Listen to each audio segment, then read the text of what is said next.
আসসালামু আলাইকুম রহমতুল্লাহ। কি অবস্থা সবার, কেমন আছেন সবাই? সবাই একটু দ্রুত জয়েন করেন ভাই, স্টার্ট করে দিব। ওকে, আমি একটু সাউন্ড চেক করে নিচ্ছি, আমাকে একটু বলেন যে সব কিছু ঠিকঠাক আছে কিনা, দেন আমরা স্টার্ট করব। ওকে, আমাকে একটু কাইন্ডলি জানান যে হচ্ছে গিয়ে সাউন্ড ঠিকঠাক আছে কিনা। কেমন,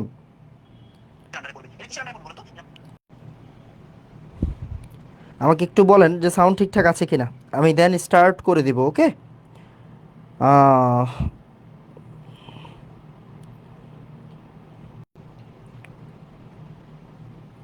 হোপফুলি সাউন্ড ঠিকঠাক থাকবে। হ্যাঁ, সাউন্ড ঠিক আছে আশা করি। তারপর একটু ভাইয়ারে জানান কেমন, আমি একটু একটা মিনিট পরে স্টার্ট করি দরকার হইলে।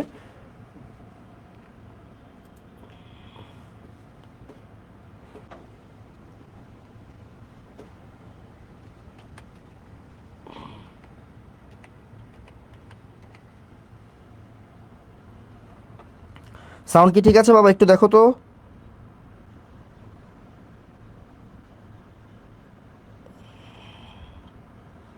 All good.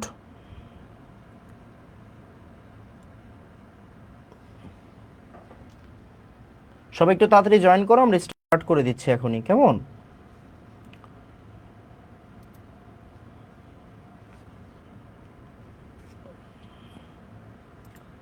হোপফুলি ঠিকঠাক আছে। আমি একটু চেক করে নিচ্ছি তাও, যাতে ঠিকঠাক থাকে। ওকে, বলো ঠিক আছে। হ্যালো, আশা করি ঠিক থাকবে। সবাই একটু তাড়াতাড়ি জয়েন করো। কেমন,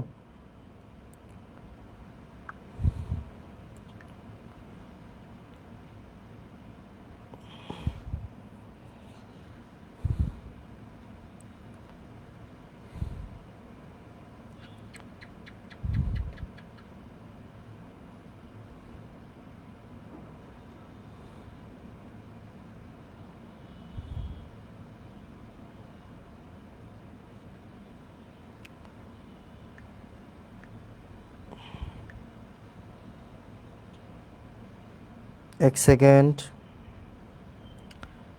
হ্যাঁ, ঠিক আছে, আসুন আমরা স্টার্ট করে দিই আস্তে ধীরে। ওকে, আসুন সবাই একটু তাড়াতাড়ি জয়েন করো বাবা। হ্যাঁ, সবাই একটু তাড়াতাড়ি জয়েন করো, আমরা স্টার্ট করে দিচ্ছি। আমাদের এটা হচ্ছে পরিবেশ রসায়নের লেকচার 10। আমরা লাস্ট দিন কি পড়ছিলাম ওই জায়গা থেকে স্টার্ট করব। আমি একটু আগে ড্রাফট মানে ব্যাকগ্রাউন্ডটা দিয়ে নিচ্ছি, একটা সেকেন্ড টাইম দাও আমাকে।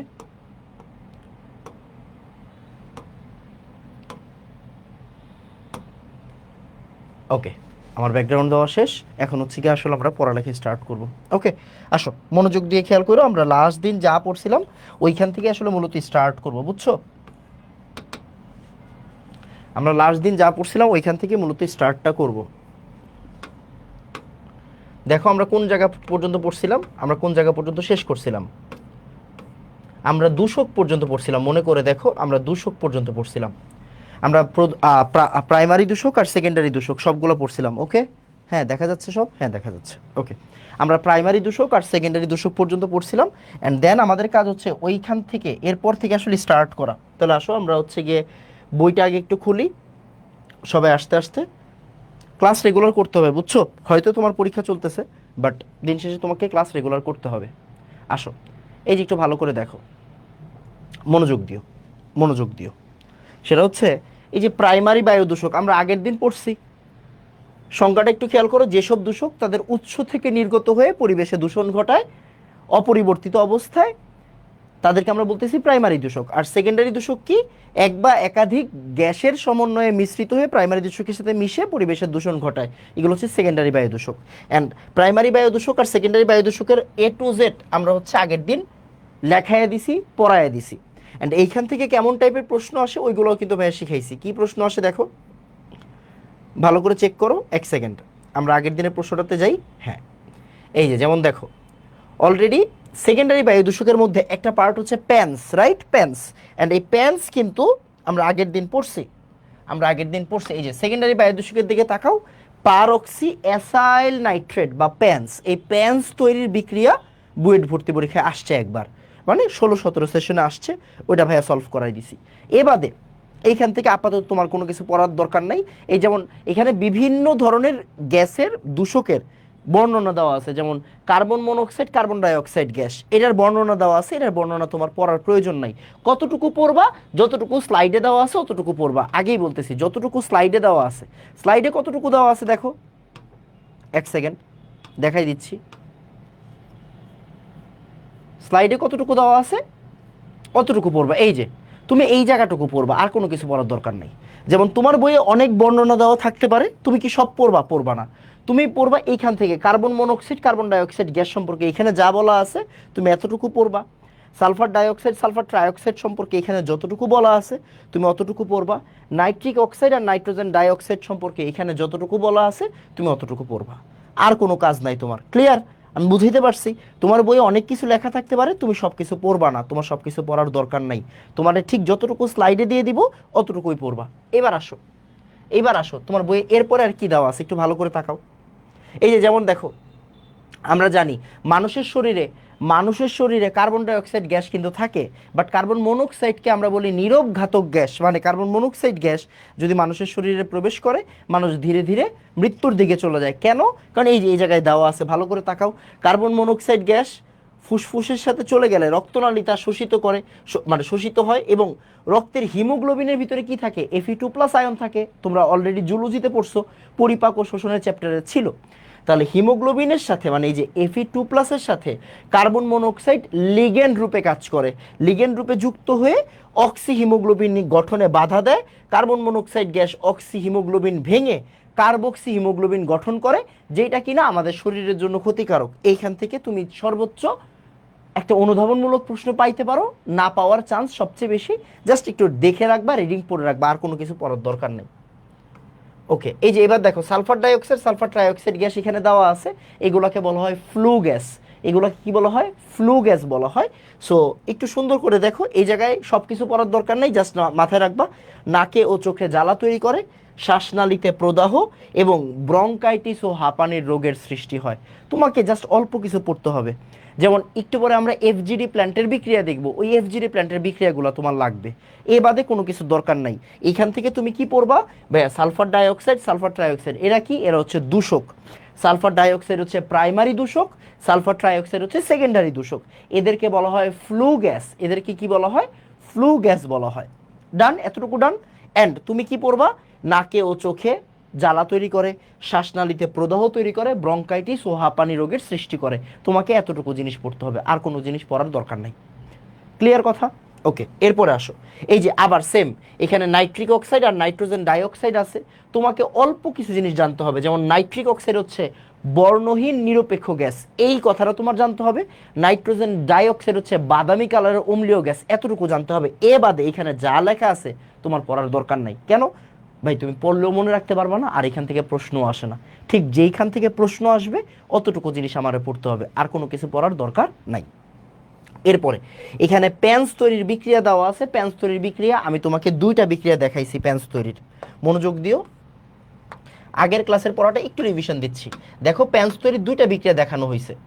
প্যান্স তৈরি তোমার বইয়ে দেওয়া আছে এই বিক্রিয়াটা, ভালো করে তাকায়ও।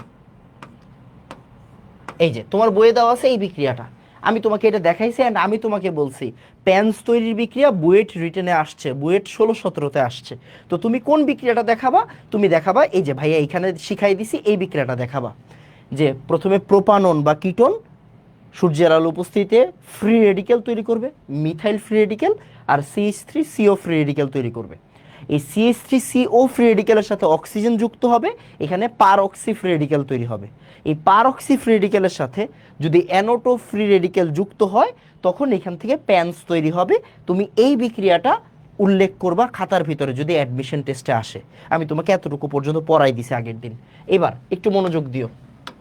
দেখো তাহলে এই পর্যন্ত কিন্তু তোমার পড়া শেষ, আর কোনো পড়ার দরকার নাই তোমার, এখানে এক্সট্রা কোনো পড়ার দরকার নাই। এইবার তোমার এখানে কি দেওয়া আছে? এখানে দেওয়া আছে গ্রিনহাউস গ্যাস ও গ্রিনহাউস গ্যাসের প্রভাব। এইখান থেকে আমরা আজকে পড়া শুরু করব। ঠিক যতটুকু তোমার পরীক্ষায় আসবে অতটুকু দাগাই দিব, যতটুকু আসবে না অতটুকু বাদ দিয়ে দিব। আমাকে বলো এতটুকু পর্যন্ত ক্লিয়ার কিনা, আমাকে একটু কমেন্ট করে জানাও যে অল গুড। ভাইয়া গতকালের রিভিশন হয়েছে কিনা? আমরা রিভিশন অলরেডি দিয়ে দিছি, গতকালে যা যা পড়াইছি তার রিভিশন শেষ করাইছি। এখন আজকের নতুন পড়াই স্টার্ট করব। আমাকে বলো সব কিছু ঠিকঠাক আছে কিনা, স্টার্ট বলো তাড়াতাড়ি, কথা বইলো। ওকে, তাড়াতাড়ি।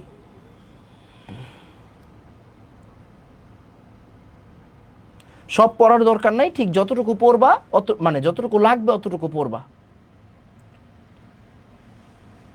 এর চেয়ে বেশি পড়ার দরকার নাই। ওকে বাবা, অল গুড, ঠিক আছে। এবার আসো, গ্রিন হাউস গ্যাস ও গ্রিন হাউস গ্যাসের প্রভাব, এইখান থেকে প্রশ্ন আসে না। মেডিকেল ভর্তি পরীক্ষার জন্য হয়তো দুই একটা লাইন দরকার হইতে পারে, ওইগুলো আমরা দেখব। যেমন একটু মনোযোগ দিয়ে খেয়াল করো, এই জায়গায় একটা লাইন আছে, গ্রিন হাউসের মধ্যে 38 থেকে 39 ডিগ্রি সেন্টিগ্রেডের মধ্যে থাকে তাপমাত্রা, এটা একটু মনে রাখতে পারো। এ বাদে এখান থেকে এত বেশি প্রশ্ন আসে না, এইগুলো এত বেশি পড়া তোমার মাথা নষ্ট করার দরকার নেই। যেমন এটা অনেক হাই লেভেলের পড়ালেখা, বাট তোমার প্রয়োজন নাই। যদি প্রয়োজন থাকতো আমি পড়াই দিতাম, প্রয়োজন নাই, এগুলো থেকে আসে না। আচ্ছা, যেমন এই যে এই জায়গায় একটা লাইন আছে, যেসব গ্যাস ভূপৃষ্ঠের বিকিরিত আয়ার রশ্মিকে শোষণ করে বায়ুমণ্ডলের তাপমাত্রা বৃদ্ধি করে তাদেরকে গ্রিনহাউস গ্যাস বলে। অ্যান্ড আমরা বলছিলাম, আগের দিন বলছিলাম, কার্বন ডাইঅক্সাইড হচ্ছে প্রধান গ্রিনহাউস গ্যাস, যার কন্ট্রিবিউশন হচ্ছে 50%। মানে তোমাকে যদি বলে নিচের কোনটি প্রধান গ্রিনহাউস গ্যাস, তুমি উত্তর কি দিবা? তুমি উত্তর দিবা হচ্ছে কার্বন ডাইঅক্সাইড, আর কোনো কথা নেই। এখান থেকে একটা এমসিকিউ আসে, এ বাদে এখান থেকে প্রশ্ন ওইরকম আসে না, দরকার নেই।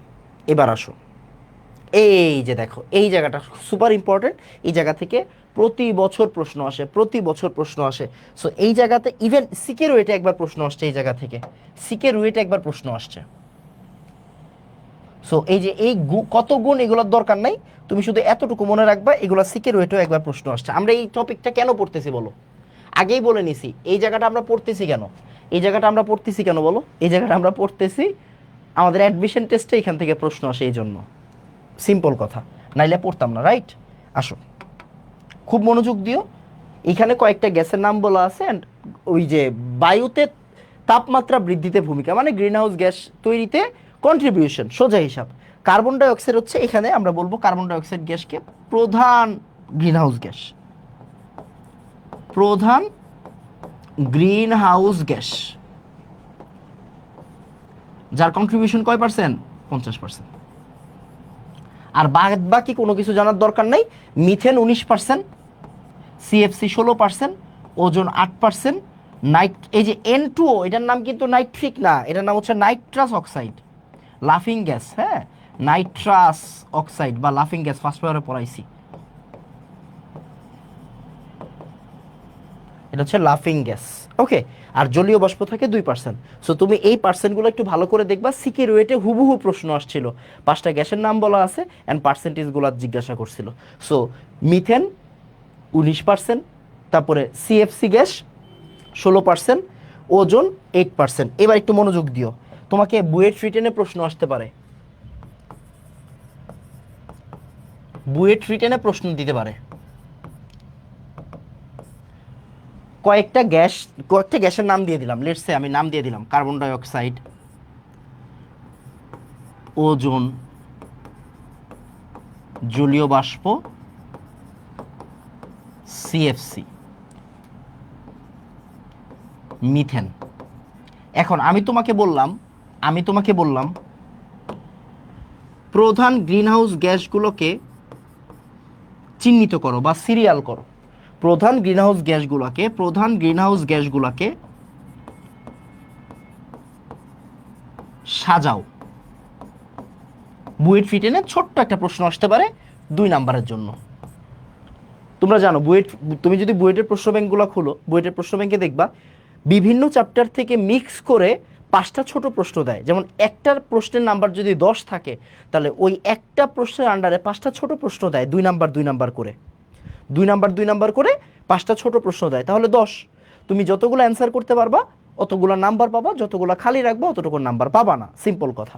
তো পরিবেশ রসায়ন থেকে ছোট 2 নাম্বারের একটা প্রশ্ন আসতে পারে, কার্বন ডাই অক্সাইড, ওজোন, জলীয় বাষ্প, সিএফসি, মিথেন, প্রধান গ্যাস গ্রিনহাউস গ্যাসগুলোকে সাজাও। তখন তুমি কি করবা? তখন তোমাকে সাজাইতে হবে। তার মানে তুমি প্রথমে দিবা কার্বন ডাই অক্সাইড, তারপরে দিবা মিথেন, এরপরে দিবা সিএফসি, এরপরে দিবা ওজোন, এরপরে দিবা নাইট্রাস অক্সাইড। নাইট্রাস অক্সাইড কি এখানে আছে? নাই, তার মানে নাইট্রাস অক্সাইড দিবা না, এরপরে দিবা হচ্ছে জলীয় বাষ্প। তার মানে তোমাকে বই দেখো, এই সেম প্রশ্নটা যদি মেডিকেলে আসতো, মেডিকেলে তোমাকে কি জিজ্ঞাসা করতো? নিচের কোনটি প্রধান গ্রিনহাউস গ্যাস? জাস্ট একটা একটা প্রশ্ন জিজ্ঞাসা করতো। বাট যখনই এটা বুয়েট রিটেনে আসবে ছোট প্রশ্ন হিসেবে, তখন কিন্তু তোমাকে বলবে সাজাইতে। তার মানে তুমি যদি বইটা ঠিক মতো না পড়ে যাও, তখন তুমি অ্যান্সার করতে পারবা না। বুঝা গেছে? আমাকে বলো এতটুকু বুঝছো কিনা, তাড়াতাড়ি। ওকে, ফার্স্ট বলো এতটুকু বুঝছো কিনা। এরপরে দেখো, ভালো করে তাকায়ো। এই যে এই জায়গায় পাই চার্টও দেওয়া আছে, দেখো 50% হচ্ছে carbon dioxide gas, 19% methane, 16% CFC, তারপরে 8% ওজন, 5% নাইট্রাস অক্সাইড, আর 2% হচ্ছে জলীয় বাষ্প। যাই হোক, এইখানে থেকে আর কোনো কিছু পড়ার দরকার নাই। এগুলা পইরা মাথা নষ্ট করার কোনো দরকার নেই। কেন? কারণ এগুলা থেকে প্রশ্ন আসে না। অহেতুক মাথা নষ্ট করার দরকার নাই। ঠিক যে জায়গা থেকে প্রশ্ন আসে ভাই, ওইগুলো পড়াই দিব, টেনশন নেই। এগুলোর দরকার নেই, এগুলোর দরকার নেই।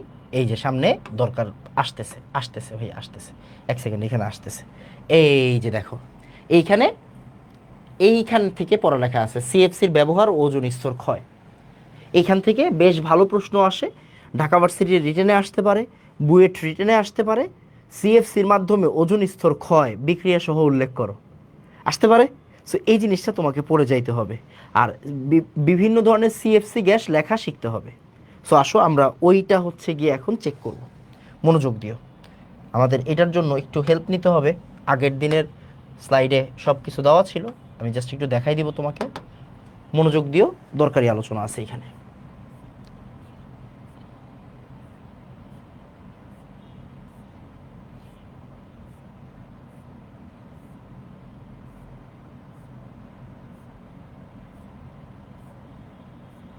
এগুলোর প্রয়োজন নাই।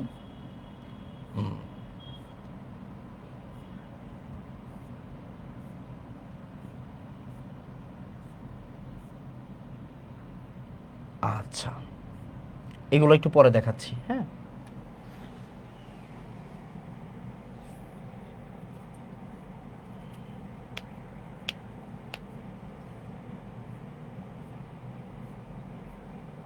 আচ্ছা, এই যে দেখো, এখন আমরা সবচেয়ে ইম্পর্টেন্ট জিনিস শিখবো, সেটা হচ্ছে সিএফসির সংকেত লেখা। আগে আমরা একটা প্রশ্ন নিই, প্রশ্ন নিয়ে দেন হচ্ছে স্টার্ট করি।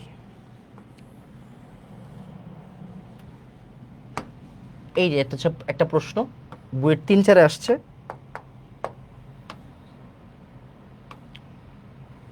এটা কুয়েট 9-10-এ আসছে। প্রশ্নগুলো নাও আগে, দেন স্টার্ট করব। ওকে ওকে ওকে ওকে ওকে।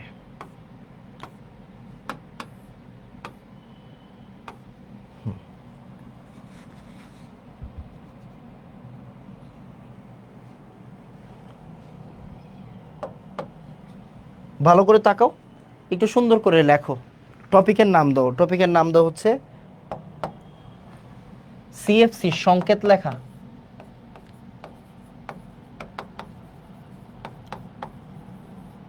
সংকেত। আচ্ছা, তোমাকে সংকেত লিখতে দিতে পারে, যেমন এটা বুয়েট 3-4-এ আসছে, রিটেনে আসছে। কি আসছে? নিচের যৌগগুলোর গাঠনিক সংকেত লেখো। এর মধ্যে ছিল ফ্রিয়ন 11, ফ্রিয়ন 12, ফ্রিয়ন 114। যা মন চাই দেখে সংকেত লিখতে বলছে। তাহলে সংকেত আমরা কিভাবে লিখবো? আসো, শর্টকাটটা একটু মনে রাখো। তুমি কি যেই কাজটা করবা, মনে করো আমি ফ্রিয়ন 11 লিখবো, তুমি কি করবা? 11-র সাথে 90 যোগ করবা। কত যোগ করবা? 90 যোগ করবা।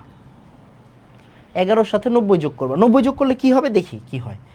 1 আর 0-তে 1, 1 আর 9-এ 10।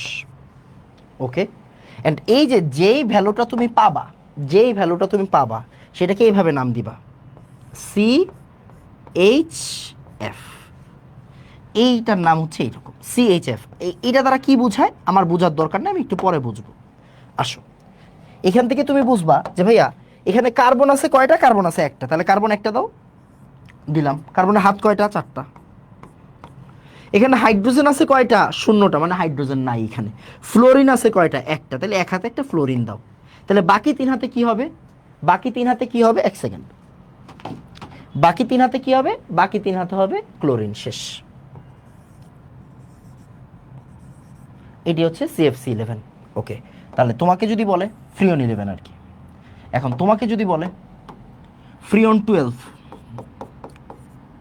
ভালো করে তাকাও, 12 সাথে 90 যোগ করো, তাহলে কি হবে? 2 0 2, 9 আর 1 10। সেমভাবে নাম দিবা, সেমভাবে নাম দিবা CHF। তাহলে কার্বন আছে কয়টা ভাইয়া? কার্বন আছে হচ্ছে একটা, হাইড্রোজেন আছে একটাও না, ফ্লোরিন আছে দুইটা। তাহলে বাকি 2 হাত খালি আছে, বাকি 2 হাতে কে বসবে? ক্লোরিন বসবে, শেষ। সিমিলারলি এখানে কি দিছে? এখানে দিছে হচ্ছে ফ্রিয়ন 114। যা মন চাই দেখ, তুমি কি করবা? 90 যোগ করবা। 4 0-তে 4, 9 আর 1 10 0 হাতে হলো 1, 1 আর 1 2। তুমি নাম দাও CHF। এটা কিন্তু অ্যাডমিশনে আসে, বুঝছো? অ্যাডমিশনের প্রশ্ন, বুঝতে পারতেছো? তাহলে কার্বন আছে কয়টা? দুইটা। তাহলে দুইটা কার্বনটা কিভাবে দেয়? 4টা করে হাত দিয়ে দাও। এবার হাইড্রোজেন কে আছে? নাই। ফ্লোরিন আছে 4টা। তাহলে তুমি সৌন্দর্যতার সাপেক্ষে এখানে 2টা ফ্লোরিন দাও, এখানে 2টা ফ্লোরিন দাও, এখানে একটা ক্লোরিন, এখানে একটা ক্লোরিন, শেষ। সিম্পল কথা। এইটাই এভাবে ফ্রিয়নের সংকেত লেখে। এখন আমাকে বলো যে ভাইয়া তুমি কি এতটুকু বুঝছো নাকি বুঝো নাই? দরকার হলে তুমি বইয়ের সাথে একটু চেক করো, বইয়ের সাথে একটু চেক করো। লেটস সে তোমার বইয়ে দেওয়া আছে, CFC সংকেত টঙ্কেত দেওয়া আছে। আমরা একটু দেখি, 1 সেকেন্ড। এই যে দেখো,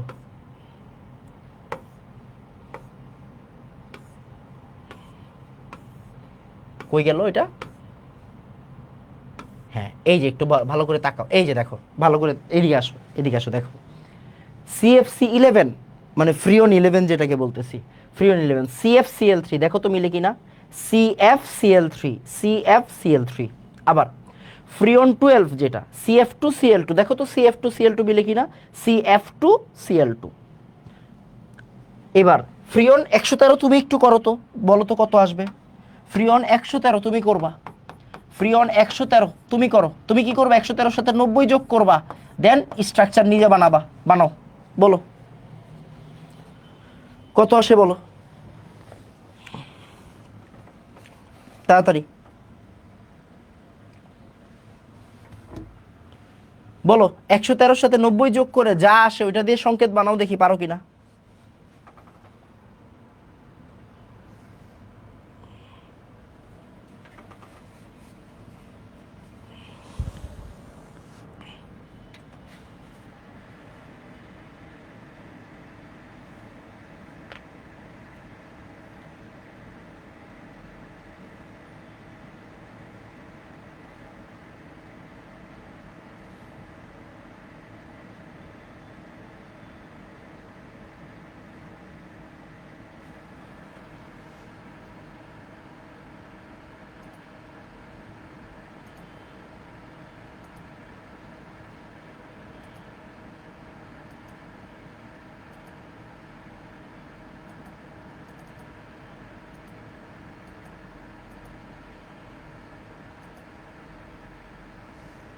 কত আসে দেখো।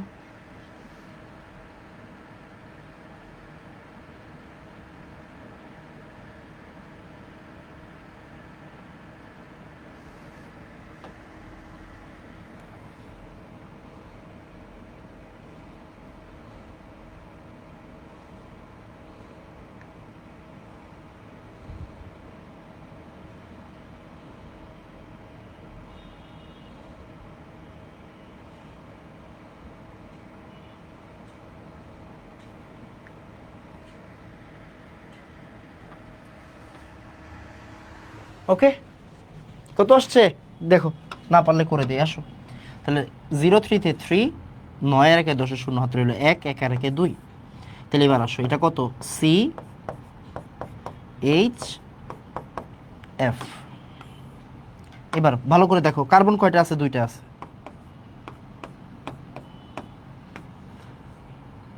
H তো নাই।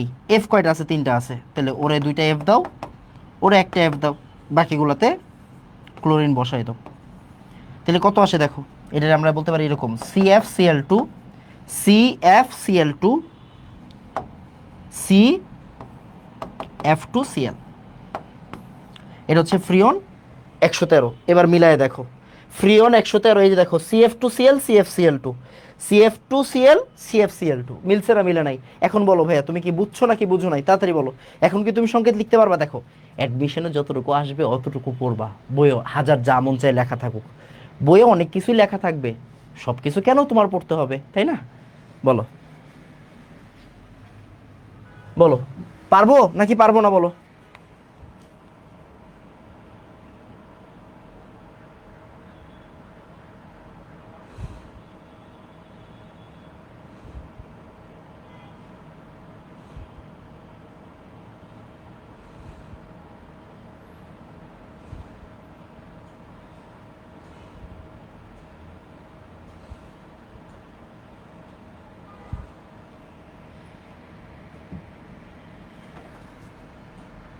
বলো পারবো না পারবো না?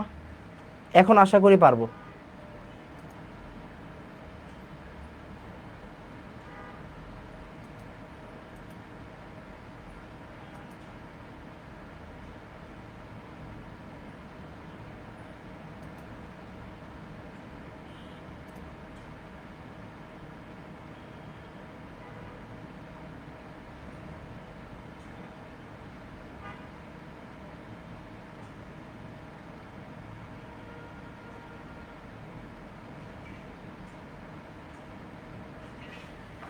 আশা করি পারবো এখন, রাইট? এগুলো পারা যাবে না বলো? আমার মনে হয় পারা যাবে, তাই না? তো এই যে দেখো, তাহলে এই যে দেখো ফ্রিয়নের যে সংকেতগুলো আছে, এই সংকেতগুলো কিন্তু তোমাকে জানতে হবে, বুঝছো? এ বাদে আর কোনো কিছু তোমার পড়ার দরকার নেই, এখান থেকে যেটা যেটা লাগবে সেটা আমি পড়াই দিব, টেনশন নাই। ওকে, আসো এরপর। এরপর কি এরপর ভাই কি লাগবে, এই যে এরপর কি লাগবে দেখাই দিচ্ছি। আসো এরপর কি লাগবে দেখি।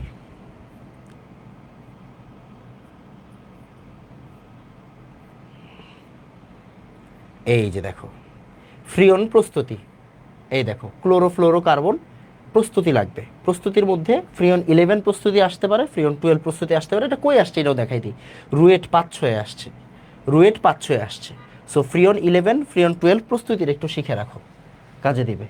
এটা রুয়েট 5-6 আসছে, মানে ইঞ্জিনিয়ারিং ক্যান্ডিডেটরা শিখে রাখবে। এ বাদে যারা ভার্সিটি ক্যান্ডিডেট বা যারা হচ্ছে ইন ফিউচার মেডিকেলের প্রিপারেশন নিবা, তাদের দরকার নাই। তাহলে কি লিখবা? ফ্রিয়ন 11 আর ফ্রিয়ন 12 প্রস্তুতি। ওকে, ফ্রিয়ন 11 প্রস্তুতি আর ফ্রিয়ন 12 প্রস্তুতি। ওকে, আসো 2CCl4 প্লাস 3HF, এটা মুখস্থ বিক্রিয়া।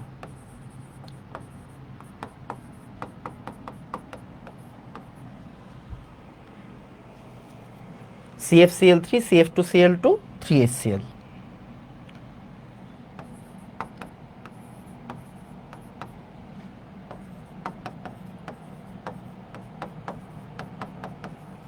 That's it. CFCl3 CF2Cl2 3HCl, 300 degree centigrade তাপমাত্রা, এনাফ। এরপর এখানে একটু লেখো CCl4 প্লাস 2HF,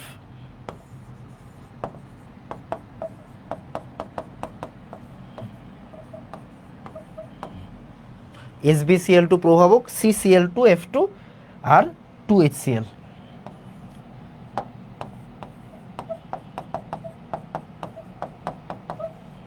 ওকে, এই যে ফ্রিয়ন 11 আর ফ্রিয়ন 12 প্রস্তুতি, এইটা একবার রুয়েট 5-6 আসছে, মানে বহুত বছর আগে আসছে। যাও, তাও শুধুমাত্র কি ইঞ্জিনিয়ারিং অ্যাডমিশন যারা দিবা ইন ফিউচার তারা শুধু শিখবা, এ বাদে কারো শেখার দরকার নেই। মানে CFCর প্রস্তুতি, ভাই তোমার আমি বারবার করে বলতেছি, এই জায়গার যে বাংলা পড়াগুলো এগুলো সব পড়ার প্রয়োজন নাই। এগুলো ঠিক যতটুকু লাগবে অতটুকু পড়বা, এ বাদে কোনো কিছু পড়বা না।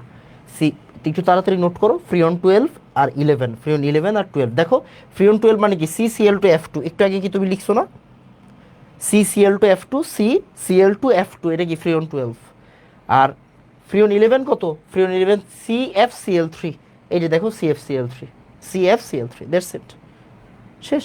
একটু তাড়াতাড়ি বলো ভাইয়া, নোট ডান, তাড়াতাড়ি বলো নোট ডান।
তাড়াতাড়ি। ডান বাবা, ডান। এইবার পরেরটা, এরপরে যেটা সবচেয়ে বেশি ইম্পর্ট্যান্ট সেটা হচ্ছে ওজোন স্তর ক্ষয়ের বিক্রিয়া। ভাই ট্রাস্ট মি, এটা একবার আসছে তার মানে কি তোমাকে শিখে যাইতে হবে। বুয়েট 15-16-তে আসছে, যেখানেই আসুক তোমার বইয়ে অনেক বিক্রিয়া দেওয়া আছে, তোমার সব পড়ার দরকার নাই, তুমি শুধুমাত্র যেটা আসছে পরীক্ষায় ওইটাই শিখবা, যেটা পরীক্ষায় আসছে ওইটাই শিখবা। একটু ভালো করে দেখো, তাইলেই হবে। এখানে কি দেওয়া আছে? সিএফসি এর উপস্থিতিতে ওজনের ভাঙন প্রক্রিয়া। সিএফসি এর উপস্থিতিতে ওজনের ভাঙন প্রক্রিয়া, এটা কোন কোন জায়গায় আসতে পারে? এটা ভাইয়া ডিউ রিটেনেও আসতে পারে, you never know. So due রিটেনেও এটা আসতে পারে, বুয়েট 15-16তেও আসতে পারে। ঠিক আছে? সো তোমাকে এই জায়গায় একটু সতর্ক থাকতে হবে। এই বিক্রিয়াগুলো একটু মুখস্থ বিক্রিয়া, আগেই বলে নিচ্ছি, এই বিক্রিয়াগুলো একটু মুখস্থ বিক্রিয়া। সো তোমাকে কি করতে হবে? একটু মুখস্থ করে পড়তে হবে। আমি তোমাকে বুঝাই দিচ্ছি, তুমি একবার বুঝে যাও। মুখস্থ কিন্তু আমার রাখার কোনো প্রয়োজন নাই, আছে কেন? আমি কি পরীক্ষা দিব? না, পরীক্ষা কে দিবে? তুমি দিবা। আমার কাজ হচ্ছে তোমাকে বুঝাই দেওয়া, তুমি এটা মুখস্থ করবা। কেমনে মুখস্থ করে আয়ত্ত করবা তোমার ব্যাপার, বারবার লিখে লিখে লিখে হয়ে যাবে। ভালো করে খেয়াল করো, দেখো এখানে কি দেওয়া আছে। এই দেখো, একটু চিনো কিনা, CF Cl আর দুইটা H2 আছে, থাকতেই পারে, মানে কি এটা একটা ফ্রিয়ন, এটা একটা ফ্রিয়ন। ওকে, একটু ভালো করে তাকাইও। তুমি কিন্তু এভাবেও চিন্তা করতে পারবা। কিরকম চিন্তা করতে পারবা? ভাই এটা কোন ফ্রিয়নটা? দেখো তো এখানে CHF আমরা তিনভাবে নাম্বারিং করছিলাম কিনা? হ্যাঁ। কার্বন আছে কয়টা? একটা। হাইড্রোজেন আছে কয়টা? দুইটা। ফ্লোরিন আছে কয়টা? ফ্লোরিন আছে কয়টা বলো? ফ্লোরিন আছে কয়টা? ফ্লোরিন আছে একটা। 121, তাহলে 121 থেকে 90 বিয়োগ দাও, 121 থেকে 90 বিয়োগ দাও, তাইলেই বুঝবা। বুঝছো? 121 থেকে তুমি 90 বিয়োগ দিবা, তাহলে এখানে 1 9 আছে 12 বা 3 হইলে নাকি? হ্যাঁ, এটা হচ্ছে ফ্রিয়ন 31 সোজা হিসাবে। এটা কি? ফ্রিয়ন 31। সেটা হচ্ছে ফ্রিয়ন 31 এর সংকেত হইতেই পারে। তো এই যে দেখো একটা ফ্রিয়ন, এই ফ্রিয়নটা ভেঙে যাচ্ছে। কিসে ভেঙে যাচ্ছে বলো? এই যে ইউভি লাইটের উপস্থিতিতে ভেঙে যাচ্ছে। ভেঙে কি তৈরি করবে? ফ্রি রেডিক্যাল তৈরি করবে। ফ্রি রেডিক্যাল কেমনে তৈরি করে? এই যে এই বন্ডটা কি হয়ে যাবে বলো? এই বন্ডটার দুইটা ইলেকট্রন আলাদা হয়ে যাবে। এই বন্ডটার দুইটা ইলেকট্রন আলাদা হয়ে যাবে। এখানে কার্বনের একটা ইলেকট্রন আছে, ক্লোরিনের একটা ইলেকট্রন আছে। এখানে কার্বনের একটা ইলেকট্রন, ক্লোরিনের একটা ইলেকট্রন, এরা আলাদা হয়ে গেল। দেখো এই যে একটা ফ্রি রেডিক্যাল তৈরি করলো, আরেকটা ফ্রি রেডিক্যাল তৈরি করলো, শেষ কাজ। এবার ওজোন আইসা কি করবে? এই ওজোন আইসা এই ক্লোরিন ফ্রি রেডিক্যালের সাথে যুক্ত হবে। তাহলে কি হবে? অক্সিজেন। ওজোন মানে কি বলো? ওজোন মানে 3টা ও, তাই না? 3টা ও, রাইট। ওজোন মানে 3টা ও। তো 3টা ও এর মধ্যে 2টা ও আলাদা হয়ে যাবে, 2টা ও আলাদা হয়ে গেল। তাহলে এই ওজনের ভিতরে কি, এই অক্সিজেনের ভিতরে কি আছে দেখো তো?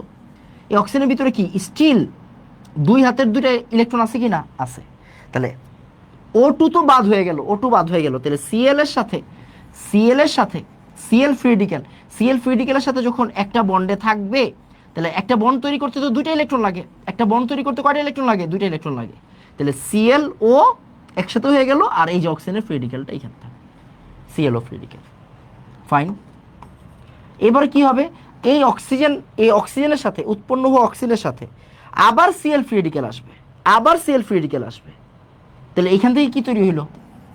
ClO free radical. এবার অক্সিজেনের সাথে যখন আবার Cl ফ্রি রেডিক্যাল আসে, দেখো অক্সিজেনের ভিতরে কি থাকে? এটার সাথে যখন আবার Cl ফ্রি রেডিক্যাল দিবে, তখন কি হবে? এই যে অক্সিজেন একটা ফ্রি রেডিক্যাল নিয়ে ক্লোরিনের সাথে আসবে, একটা ফ্রি রেডিক্যাল নিয়ে ক্লোরিনের সাথে আসবে, আর একটা অক্সিজেন ফ্রি রেডিক্যাল থেকে যাবে। একটা অক্সিজেন ফ্রি রেডিক্যাল থেকে গেল, আরেকটা এই যে ClO এর সাথে ফ্রি রেডিক্যাল মিলে ClO ফ্রি রেডিক্যাল তৈরি করবে, একটু আগের মতো, উপরেরটার মতো, একটু আগের মতো ClO ফ্রি রেডিক্যাল তৈরি করবে। ফাইন। এইবার এই অক্সিজেন ফ্রি রেডিক্যাল আর ClO ফ্রি রেডিক্যাল এরা একসাথে মিলে Cl ফ্রি রেডিক্যাল আর অক্সিজেন তৈরি করবে। দেন আবার ওজনের সাথে ClO ফ্রি রেডিক্যাল তৈরি করবে, এরকম ভাবে চলতে থাকবে। তো তোমার কাজ কি? তোমার কাজ হচ্ছে এই যে 3-4 লাইন বিদঘুটে 3-4 লাইন মুখস্থ করে লিখে দিয়ে আসা। তোমাকে যখন প্রশ্ন করবে সিএফসি এর উপস্থিত ওজনের ভাঙ্গন প্রক্রিয়া ব্যাখ্যা করো, বিক্রিয়া সহ লিখে দিয়ে আসতে হবে। আমার কাজ আমি তোমারে বুঝাই দিতে পারবো যে ভাইয়া বন্ড ভাঙতেছে, ফ্রি রেডিক্যাল যুক্ত হচ্ছে, ভেঙে দিচ্ছে, বন্ড তৈরি হচ্ছে আর ফ্রি রেডিক্যাল তৈরি হচ্ছে, মানে নতুন ফ্রি রেডিক্যাল আইসে একটা বন্ড তৈরি করতেছে আর একটা ফ্রি রেডিক্যাল তৈরি করতেছে, মানে এটা একটা কন্টিনিউয়াস প্রসেস।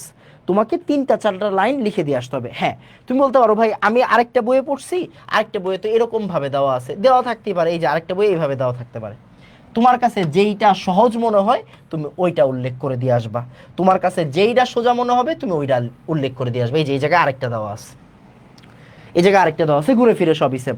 একটু আগে আমরা কি করছি, ফ্রিয়ন 31 নিয়ে কাজ করছি, এটা হচ্ছে ফ্রিয়ন 11 নিয়ে কাজ করা, CFCl3।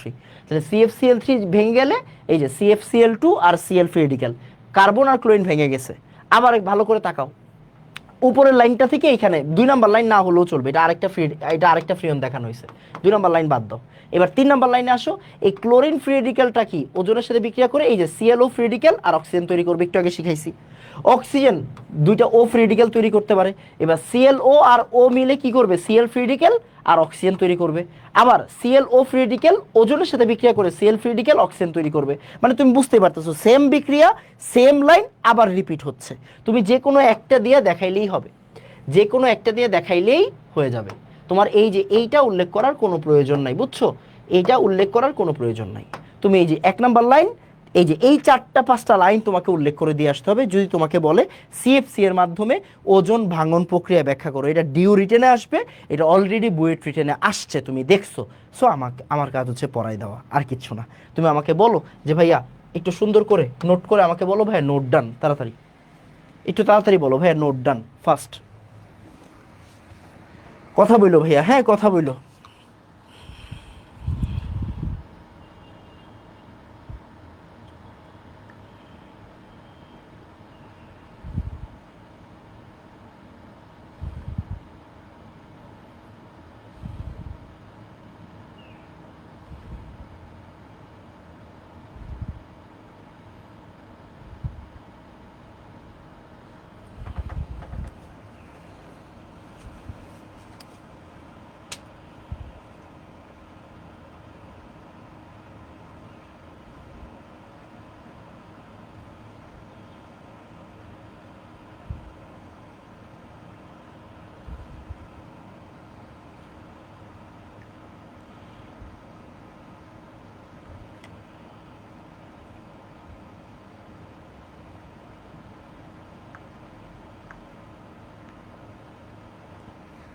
তাড়াতাড়ি।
তাড়াতাড়ি।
ডান বাবা, ডান।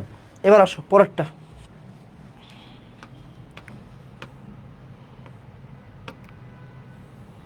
এরপর তোমার বইয়ে কি আছে দেখো, আমরা একটু বইয়ে ফেরত যাই আবার। ফার্স্ট, তোমরা ক্লাস করো না কেন ভাই? মানে তোমার পোলাপাইন কই? মানে পোলাপাইন কি হচ্ছে গিয়ে সব পরীক্ষা দিচ্ছে নাকি? আমি বুঝলাম না। পোলাপাইন তো অনেক বেশি পরিমাণ ক্লাস করে। আসো, এই যে এগুলো পড়ার দরকার নেই, এগুলো এখন পড়ো না, এগুলো কখন পড়বা? যখন হচ্ছে মেডিকেল অ্যাডমিশনের জন্য ভাইয়া পড়াবো, তখন এগুলোকে আলাদা করে পড়বা, আর কিচ্ছু না। ওকে, এই যেমন এই যে এই জায়গাতেও দেওয়া আছে দেখো, এই যে কিভাবে ওজন ভেঙে তৈরি হয়, এগুলোর দরকার নেই, এগুলো পড়ো না, এগুলো পড়ার দরকার নেই। এইবার হচ্ছে এসিড বৃষ্টি ভাই, এসিড বৃষ্টি, এসিড বৃষ্টি ও তার প্রতিকার। এসিড বৃষ্টি ও তার প্রতিকার। এসিড বৃষ্টি থেকে প্রচুর প্রশ্ন আসে, আমরা জানি, দেখো মনোযোগ দিয়ে খেয়াল করো। স্বাভাবিক বৃষ্টির পানিতে কি থাকে? কার্বনিক অ্যাসিড থাকে। মানে এসিড বৃষ্টি ছাড়াও মানে বৃষ্টির পানিতে নর্মালি কোন অ্যাসিড থাকবে? কার্বনিক অ্যাসিড থাকবে। কার্বনিক অ্যাসিড দুর্বল অ্যাসিড হওয়ায় এটি কম পরিমাণে আয়নিত হয়ে থাকে, এবং বৃষ্টির পানিতে পিএইচ সবচেয়ে কম মান হতে পারে 5.61। তার মানে বৃষ্টির পানিটা কিন্তু এমনিতেই অ্যাসিডিক থাকে। এর ভিতরে যদি সালফিউরিক অ্যাসিড, নাইট্রিক অ্যাসিড এরা মিশে, তখন কি হয়ে যায়? এটা আরও কমে যায় পিএইচের মান। পিএইচের মান তখন আরও কমে যায়। তাহলে নর্মাল বৃষ্টিতে, অ্যাসিড বৃষ্টি না, নর্মাল বৃষ্টিতে পিএইচের মান কত থাকে? 4.6, 5.61। এটা অ্যাডমিশনে আসে, সো এটা লিখে রাখো। অ্যাসিড বৃষ্টি, অ্যাসিড রেইন। কি লিখবা? নর্মাল বৃষ্টির পানিতে, রেগুলার বৃষ্টির পানিতে আর কি। হ্যাঁ,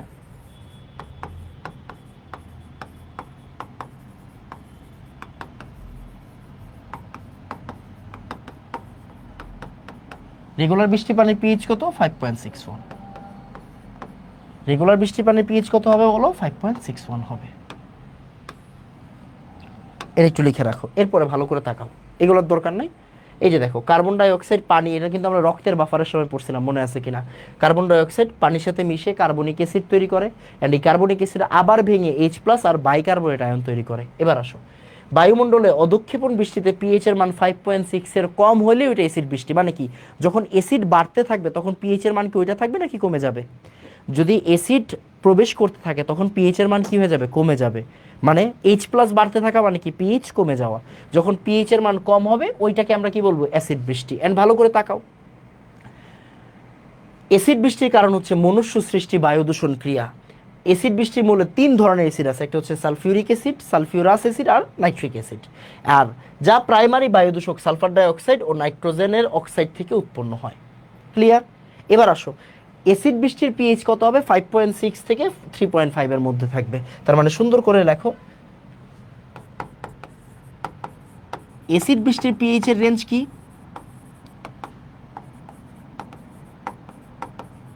পানির রেঞ্জটা লিখে দিই, 3.5 থেকে 5.6 এর মধ্যে হবে।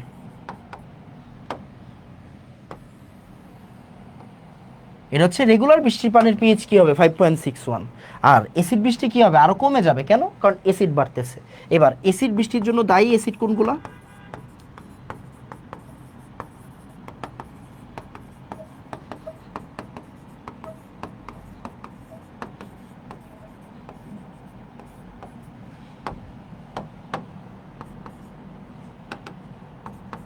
সালফিউরাস অ্যাসিড, সালফিউরিক অ্যাসিড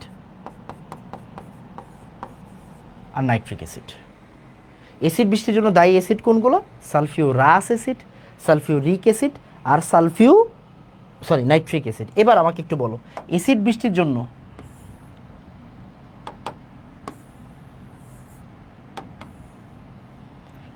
জন্য দায়ী অক্সাইড কোনগুলা?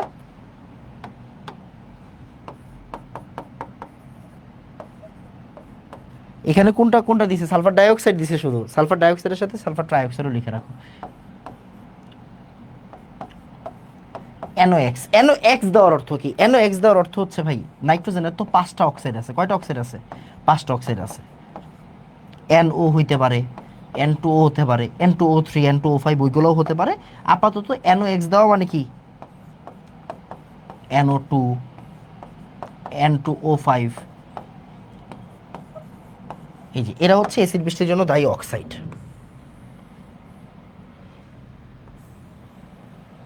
এটা হচ্ছে অ্যাসিড বৃষ্টির জন্য দায়ী অক্সাইড।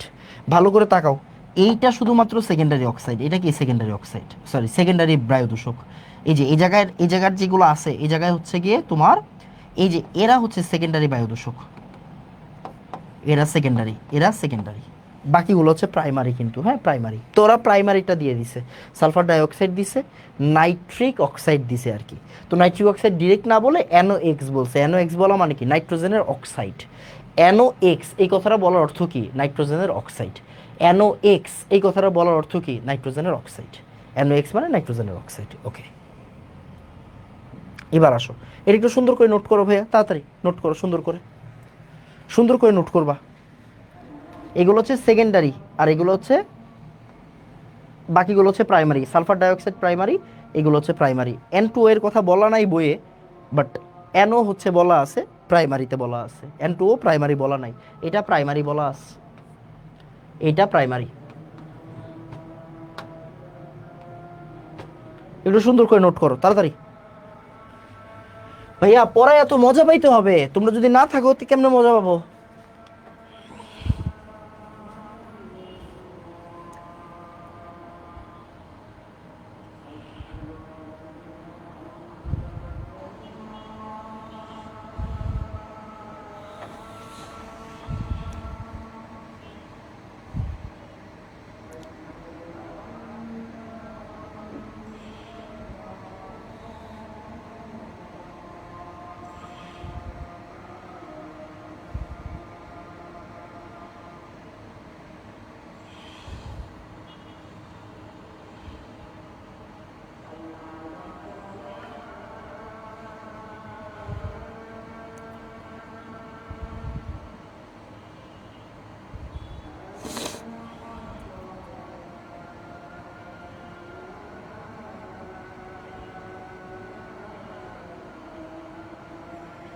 তাড়াতাড়ি।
ডান বাবা, ডান আশা করি। এবার আসো, ভালো করে তাকাও, এই যে দেখো, এই বিক্রিয়া তোমরা হয়তো ছোটবেলা থেকে দেখছো, না দেখলেও কোনো সমস্যা নেই, বাট বিক্রিয়াগুলো মুখস্থ রাখতে হবে, একদম ফুললি মুখস্থ রাখতে হবে। আসো দেখো, পানি সালফার ডাইঅক্সাইডের সাথে বিক্রিয়া করলে সালফিউরাস অ্যাসিড তৈরি হবে। এই সালফিউরাস অ্যাসিড যখন পারঅক্সাইডের সাথে বিক্রিয়া করবে সালফিউরিক অ্যাসিড আর পানি তৈরি হবে। এইটা তোমাকে মাস জানতে হবে। এখন এখন তোমারে বললাম অ্যাসিড বৃষ্টির বিক্রিয়া লেখো, তুমি লিখতে পারলা না, এটা তো সমস্যা। অ্যাসিড বৃষ্টির বিক্রিয়া লিখতে বললাম, তুমি লিখতে পারলা না, সমস্যা। সো অ্যাসিড বৃষ্টির বিক্রিয়াগুলো সুন্দর করে লিখে ফেলতে হবে। আসো তাহলে, সালফার ডাইঅক্সাইড পানির সাথে যখন বিক্রিয়া করবে তখন কি তৈরি করবে, সালফিউরাস অ্যাসিড তৈরি করবে। আর সালফিউরাস অ্যাসিড যখন পারঅক্সাইডের সাথে বিক্রিয়া করবে H2SO4 আর পানি তৈরি হবে। এটা অ্যাক্সিড বিক্রিয়া, মানে সালফার ডাইঅক্সাইডের বিক্রিয়া। আর এই জায়গায় নাইট্রিক অ্যাসিডটা দেওয়া আছে, এই দেখো নাইট্রোজেন ডাইঅক্সাইড ওজনের সাথে বিক্রিয়া করলে N2O5 আর অক্সিজেন তৈরি হবে, N2O5 পানির সাথে বিক্রিয়া করলে নাইট্রিক অ্যাসিড তৈরি হবে। তাহলে আসো আমরা এইটা একটু লিখে ফেলি।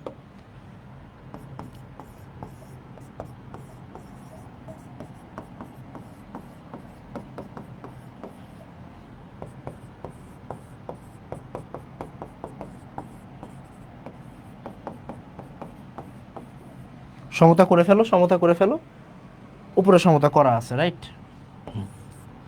শেষ। এটা হচ্ছে বিক্রিয়া। যদিও এখানে অ্যাডমিশনে আমি আরও কিছু বিক্রিয়া অ্যাড করে দিই, সেটা হচ্ছে মনুষ্য সৃষ্টি কারণে অ্যাসিড বৃষ্টি, দরকার পড়বে না আপাতত। তাহলে এটা হচ্ছে অ্যাসিড বৃষ্টির বিক্রিয়া। এটা দেখবা, এটা অলরেডি কিন্তু ঢাকা ভার্সিটির রিটেনে আসছে একবার, হ্যাঁ। এটা হচ্ছে অ্যাসিড বৃষ্টির বিক্রিয়া, সুপার ইম্পর্টেন্ট।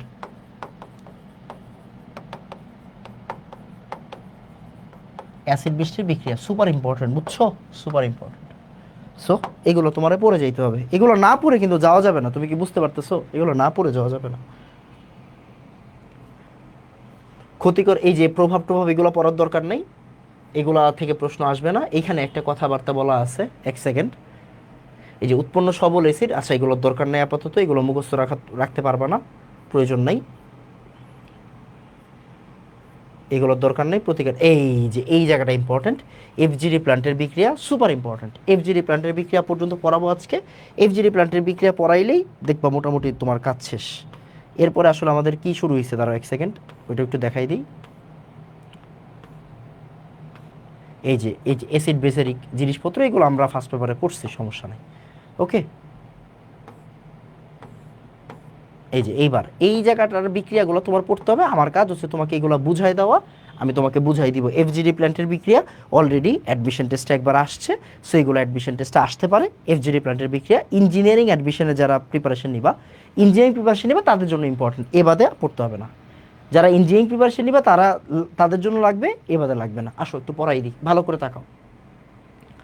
শিল্প কারখানার চিমনি দিয়ে নির্গত সালফার ডাই অক্সাইড মিশ্রিত ফ্লু গ্যাসকে চুনা পাথর বা চুনের গুঁড়ার পানির মিশ্রণে চালনা করা হয়, এতে সালফার ডাই অক্সাইড শোষিত হয়। এটাকে আমরা বলি ডিসালফারাইজেশন। দেখো, একে বলা হয় ফ্লু গ্যাস ডিসালফারাইজেশন। এই যে ফ্লু গ্যাস ডিসালফারাইজেশন, যেহেতু এটা একটা প্ল্যান্টে হয় তাই এটাকে আমরা বলি FGD plant, flu gas desulphurisation. Flue gas মানে সালফার ডাইঅক্সাইড, সালফার ট্রাইঅক্সাইড, মানে সালফারের যে অক্সাইডগুলো, এগুলোকে বলা হয় ফ্লু গ্যাস। আর এখান থেকে সালফারকে আমরা রিমুভ করব, তাই এটাকে আমরা বলবো flue gas desulfurization, desulfurization, FGD plant. Okay, এই ফ্লু গ্যাস ডিসালফারাইজেশন কিভাবে করা হয়? এই যে চুনের পানি দিয়ে বা হচ্ছে চুনের পাথর দিয়ে এফজিডি প্ল্যান্টে সালফার ডাইঅক্সাইড গ্যাসকে রূপান্তরিত করে জিপসামে পরিণত করা হয়, অথবা সালফিউরিক অ্যাসিড উৎপাদন করা হয়। মানে এই যে সালফারটা যে তুমি সরাই ফেলতেছো, এই সালফারটা সরাইয়া তুমি কি বানাবা? জিপসাম বানাবা অথবা সালফিউরিক অ্যাসিড বানাবা। এই এফজিডি প্ল্যান্টে জিপসাম ড্রাইওয়াল তৈরিতে ব্যবহৃত হয়, এটা একবার ডেন্টাল ভর্তি পরীক্ষায় আসছিল খুব সম্ভবত। এবার আসো বিক্রিয়াটা দেখো। এই যে দেখো চুনের পাথর, ক্যালসিয়াম কার্বোনেট মানে চুনের পাথর, ক্যালসিয়াম কার্বোনেটের ভিতরে যদি সালফার ডাইঅক্সাইড দাও, ও ক্যালসিয়াম সালফাইড হিসেবে থাকবে, CaSO3 তৈরি করবে, প্লাস কার্বন ডাইঅক্সাইড গ্যাস তৈরি হবে। এই ক্যালসিয়াম সালফাইড অক্সিজেন আর পানির সাথে মিলে জিপসাম তৈরি করবে, এই যে এটা হচ্ছে জিপসাম, এই যে এটা হচ্ছে জিপসাম। ক্লিয়ার? অথবা এবার আসো, আবার মিথেন দ্বারা সালফার ডাইঅক্সাইডকে তুমি বিজারিত করতে পারো। মানে দেখো, এফজিডি প্ল্যান্টে অলওয়েজ যে চুনের পাথর দিয়ে তুমি সালফারকে রিমুভ করবে এরকম না, তুমি চাইলে মিথেন দিয়েও করতে পারবা। মিথেন যদি সালফার ডাইঅক্সাইডের সাথে বিক্রিয়া করে, এখানে H2S গ্যাস তৈরি হয়।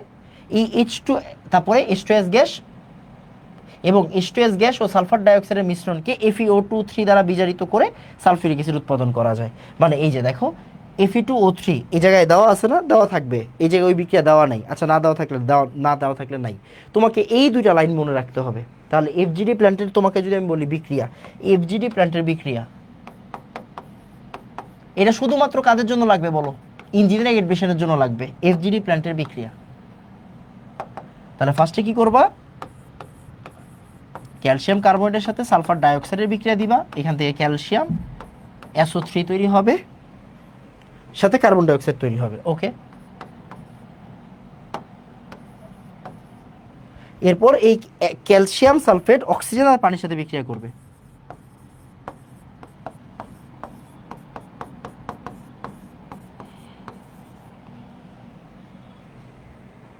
CaSO4, এটা হচ্ছে জিপসাম। এটা কি হিসেবে ব্যবহার করা হয়? এটা হচ্ছে FGD প্ল্যান্টে উৎপন্ন জিপসাম ড্রাইওয়াল তৈরিতে ব্যবহার করা হয়। তোমাকে এতটুকু জানতে হবে, আর কিছু না। এটা পরীক্ষায় আসে। তাহলে তোমাকে যদি বলা হয় ভাই FGD প্ল্যান্টের বিক্রিয়া লেখো, তুমি এতটুকু উল্লেখ করে দিয়ে আসবা। তোমাকে যদি বলে FGD প্ল্যান্টের বিক্রিয়া লেখো, তোমার এতটুকু উল্লেখ করে দিয়ে আসতে হবে। আর মেডিকেল বা ডেন্টাল ভর্তি পরীক্ষায় বলবে জিপসামে কি কাজে ব্যবহার করা হয়? ড্রাইওয়াল তৈরিতে ব্যবহার করা হয়। That's all. ওকে, এরপরে আসো। আচ্ছা, এই জায়গার দুটা বিক্রিয়া আছে, দুটা বিক্রিয়া একটু দেখে রাখো, দরকার পড়ে না এত। অটোমোবাইল ইঞ্জিনের নির্গত বায়ু দূষককে V2O5 মানে ভ্যানাডিয়াম পেন্টঅক্সাইড দ্বারা বিজারিত করে কার্বন ডাই অক্সাইড, নাইট্রোজেন, পানি, অক্সিজেন গ্যাস তৈরি করা হয়। এগুলোর দরকার পড়বে না এত, এগুলো এত লাগে না। এখন মেইন কথা বুঝো, মেইন কথা হচ্ছে তোমরা উপস্থিত থাইকো ক্লাসে, নাইলে কিন্তু পড়ায়া মজা নাই। যেমন আমি আরও পড়াইতাম, বাট মেবি সবাই পরীক্ষা দিচ্ছে, এই জন্য উপস্থিত নাই। উপস্থিত না থাকলে কিন্তু বাবা ক্লাস করায় মজা নাই, বুঝছো কি না? উপস্থিত থাকতে হবে। যেমন এই যে এরপরে আমাদের কাজ শেষ, এরপরে আমাদের এরপরে আর দেখবা আমাদের অনেক কিছু পড়তে হবে না। কোনটা পড়তে হবে না? এই যে যেমন এই যে ব্রনস্টেড লাউরির এসিড ক্ষারক মতবাদ, এগুলো অলরেডি আমরা চ্যাপ্টার 4-এ পড়ছি, রাসায়নিক পরিবর্তনে পড়ছি। সো এগুলো আমাদের প্রয়োজন নাই, এই যে এগুলোর প্রয়োজন নাই। এই যে লুইস তত্ত্ব, এগুলো আমরা অলরেডি পড়ে ফেলছি। সো এগুলো নিয়ে আমাদের পেরেশানি নেই। এরপরে আমাদের পরের দিন স্টার্ট করতে হবে এই জায়গা থেকে, মিঠা পানির উৎস ও গুরুত্ব। এই জায়গা থেকে আমরা পড়ালেখা স্টার্ট করব। এই জায়গা থেকে আমরা কাল পরের দিন বিওডি সিওডির ম্যাথও করাই দিব, বুঝছো? বিওডি সিওডির ম্যাথও করাই দিব। এই জায়গায় খুবই ইম্পর্টেন্ট পড়ালেখা আছে পরের দিন, এই জায়গা থেকে আমরা পড়ব। মানে অনেকগুলো পড়ালেখাই আছে এখানে। ওকে, সো পরের দিন বিওডি সিওডির ম্যাথ করতে হবে। ভালো ভালো কিছু থিওরি আছে, ওইগুলো শেষ করতে হবে। ভ্যালুগত কিছু চার্ট আছে, ওই চার্টগুলো পড়তে হবে। এগুলো পড়াবো, অ্যান্ড আমি এক্সপেক্ট করব তোমরা যাতে সবাই ক্লাসে উপস্থিত থাকো। ওকে, তাহলে আজকে এতটুকুই থাকবে। দেখা হবে ইনশাআল্লাহ পরের ক্লাসে। আসসালামু আলাইকুম ওয়া রাহমাতুল্লাহ। ধন্যবাদ সবাইকে।